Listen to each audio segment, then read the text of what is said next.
Hello, my friends. The last of the testing is about to begin. We are now going to do a tuner test using the Cortina Tuner version 2.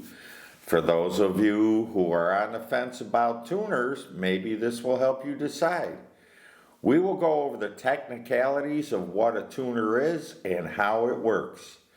Please subscribe, hit the bell for all notifications, and leave a like. Okay, on to the video.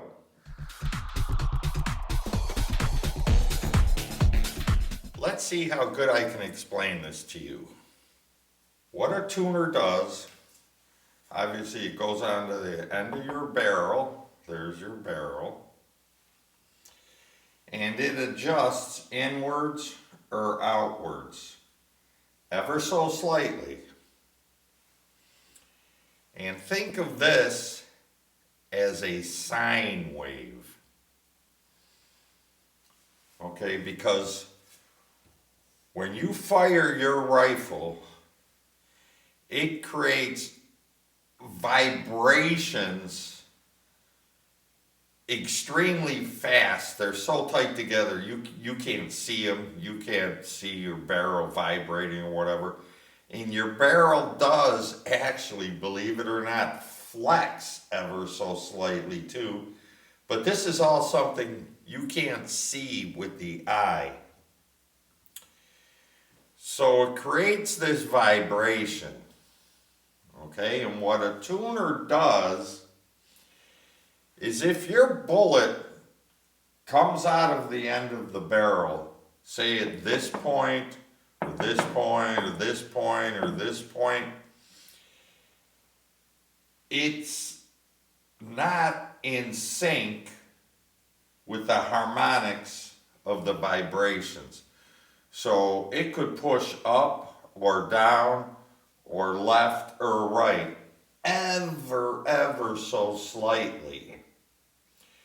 But by adjusting this tuner, you can change the harmonics in the barrel so it's right here. These red circles are release points, meaning when the bullet gets released.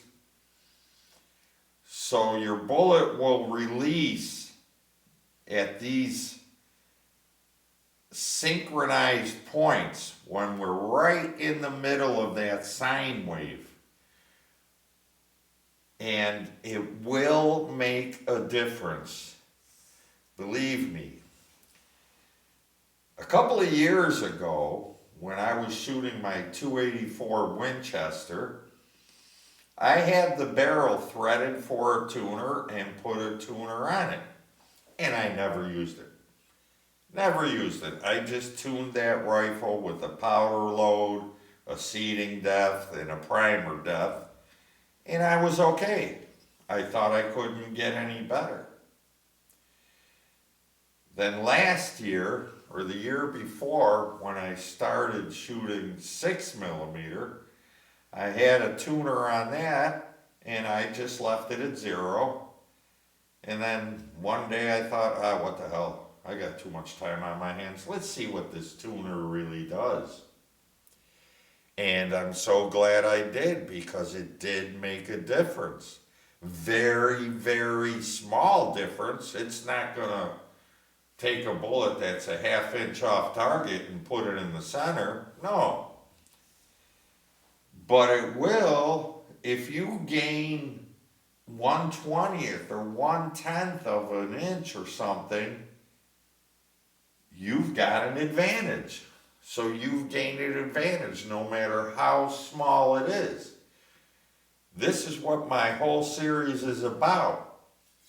Tightening it ever so smaller and smaller until we get it at the best that it can perform. So you got to get it tuned. You don't want it releasing up here or down here. You want it releasing right in the middle of that sine wave.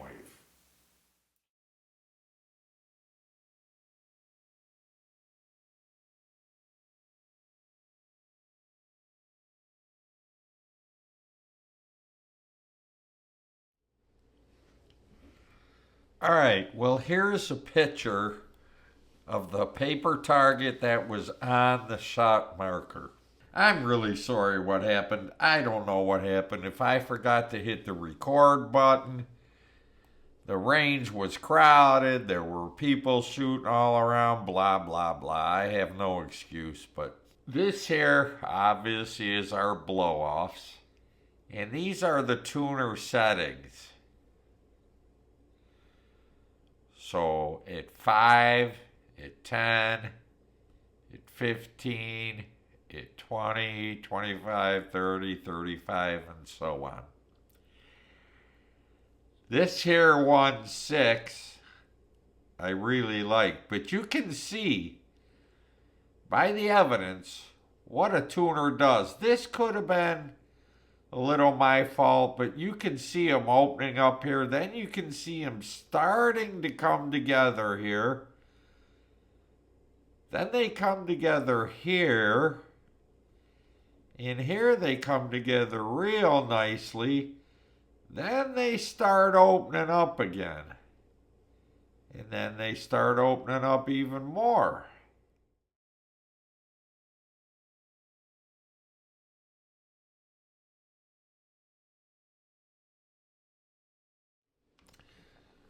All right, here we have the shot marker target that I was able to pull off of the shot marker access point. So these are our blow-offs. These are at setting 5, 10, 15, 20, 25, 30, 35. Now, this is the one that I like. And this one is a little better in size. As you see, this one I like is 0.24 inches, so that's a 1/4 inch. This one, it's setting 30. This one was setting 25, by the way. This one, it's setting 30, is a tad bit smaller.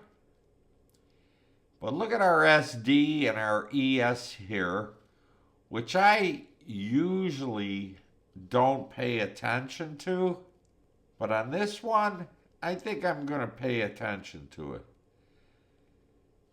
So this is the one I'm going to pick, the setting 25. But again, you can see what a tuner does. So this one that I'm picking brought us down to a 0.24 inch. Now what I'm going to do next is make a little graph and explain to you when we started with our fire forming the brass to the end, this tuner test, and what we have accomplished. Here are the results we came up with. In the beginning, we took 200 pieces of new never fired brass and simply fire formed them with a moderate charge and long seating depth. After we fired them, we decapped them, deprimed them, whatever you want to call it. Then we annealed first, which I can't stress that point enough. We found our longest headspace, we found our rifle's headspace, and then we processed our brass and did our first variable seating depth test at the same powder load as fire forming. With the results from that seating test, we processed our brass the same way and then loaded our brass for a variable powder load test with the seating depth we chose from our seating test. With the results of our powder test, we processed our brass the same way and then loaded our brass with the powder load and the seating depth we got from our seating and powder load tests. We then went to the range to perform a tuner test. These results are below. From our seeding test, our best group was 0.206 inches at a 1.692 seeding depth. Now these are my bullets, the 6mm BRs, okay?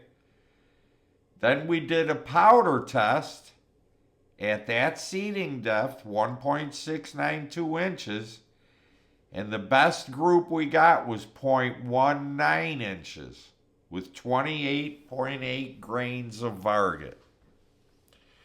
So then we loaded our bullets up with 28.8 grains of Varget and a seeding depth of 1.692. The tuner test, the best was 0.17 inches at a tuner setting of 30. Even though I chose 0.24 inches at a tuner setting of 25. What this says here is what I have been saying all along then. Our group size is going down ever so slightly. We started at 0.206 and ended at 0.17.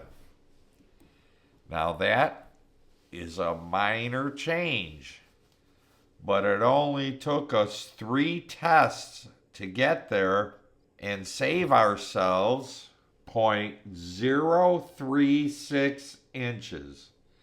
I know that is not a lot, but when you're creating precision bullets that perform with precision, this is what you need to do. It may not be much, but it could be the deciding factor in a competition.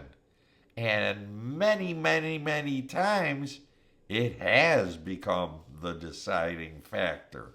I hope you have all got something out of this reloading series and learned something and saw that the results are proof in the pudding.